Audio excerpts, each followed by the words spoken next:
22 अप्रैल 2025 को कश्मीर की खूबसूरत बैसारण वैली की शांति टूट गई। प्रकृति की मधुर धुन की जगह गोलियों की आवाज गूंज उठी। उस दिन एक कायराना हमले ने मासूम टूरिस्टों की जान ले ली, जिससे पूरे इलाके में गम का माहौल छा गया। हरी भरी घास के मैदान और लुभावने नजारों के लिए मशहूर बैसारण हमेशा से प्रकृति प्रेमियों और शांति चाहने वालों के लिए एक सुरक्षित जगह रही है। यह हमला मासूम जिंदगियों की कमजोरी की याद दिलाता है, जिससे पूरे भारत और दुनिया में सदमा पहुंचा है।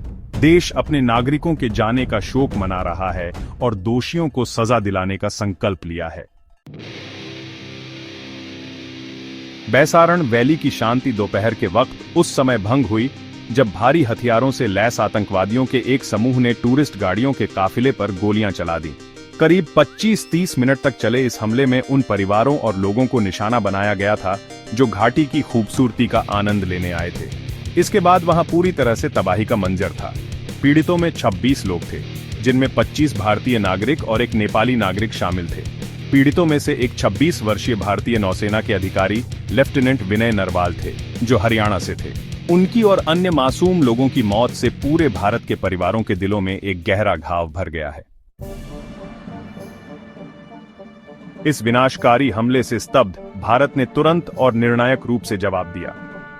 प्रधानमंत्री नरेंद्र मोदी ने राष्ट्र के नाम अपने टेलीवाइज्ड एड्रेस में हमले की कड़ी निंदा की और दोषियों को सजा दिलाने का वादा किया। भारत का जवाब सिर्फ शब्दों तक सीमित नहीं रहा, बल्कि इसमें कई डिप्लोमेटिक और स्ट्रेटेजिक कदम शामिल थे।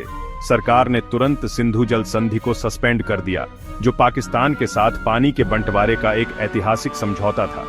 इसके साथ ही सीमा पार इंटरैक्शन के प्रतीक अटारी वाघा बॉर्डर को भी सील कर दिया गया, जिससे पाकिस्तान और अलग थलग पड़ गया। भारत ने कई पाकिस्तानी राजनयिकों को पर्सोना नॉन ग्राटा घोषित करके निकाल दिया और पाकिस्तानी नागरिकों के वीजा रद्द कर दिए। भारत सरकार ने पीड़ित परिवारों के लिए मुआवजे का भी ऐलान किया। बढ़ते अंतर्राष्ट्रीय दबाव और निंदा का सामना करते हुए पाकिस्तान ने इनकार और डिफायंस के मिले जुले तरीके से प्रतिक्रिया दी। प्रधानमंत्री शहबाज शरीफ ने एक सोची समझी स्टेटमेंट में हमले में किसी भी तरह की संलिप्तता से इनकार किया और एक न्यूट्रल जांच की मांग की। उन्होंने कश्मीर पर पाकिस्तान के रुख को दोहराया, इसे पाकिस्तान का अभिन्न अंग बताया, जिसे भारत और अंतर्राष्ट्रीय समुदाय ने सिरे से खारिज कर दिया। हालांकि पाकिस्तानी सरकार की बयानबाजी ने और आक्रामक रूप ले लिया जब रेल मंत्री ने एक वेल्ड थ्रेट जारी की, जिसमें पाकिस्तान के न्यूक्लियर आर्सेनल का जिक्र था। अंतर्राष्ट्रीय समुदाय द्वारा निंदा किए गए इस गैर जिम्मेदाराना बयान ने क्षेत्र में तनाव को और बढ़ा दिया।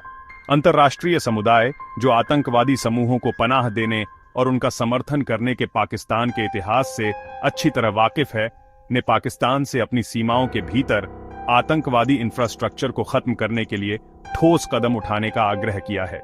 इस हमले और पाकिस्तान की प्रतिक्रिया ने दोनों देशों के पहले से ही तनावपूर्ण संबंधों पर एक साया डाल दिया है।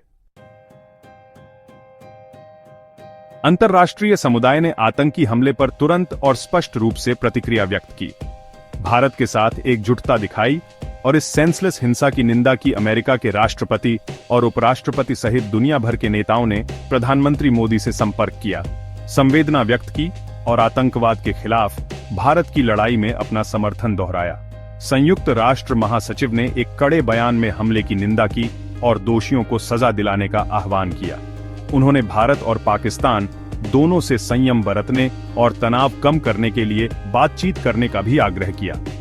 यूरोपीय संघ ने अपनी संवेदना व्यक्त करते हुए आतंकवाद का मुकाबला करने में भारत के साथ पार्टनरशिप करने की अपनी प्रतिबद्धता दोहराई। फ्रांस भारत के साथ मजबूती से खड़ा रहा, हमले की निंदा की और आतंकवाद के खिलाफ लड़ाई में अपना अटूट समर्थन देने का वादा किया।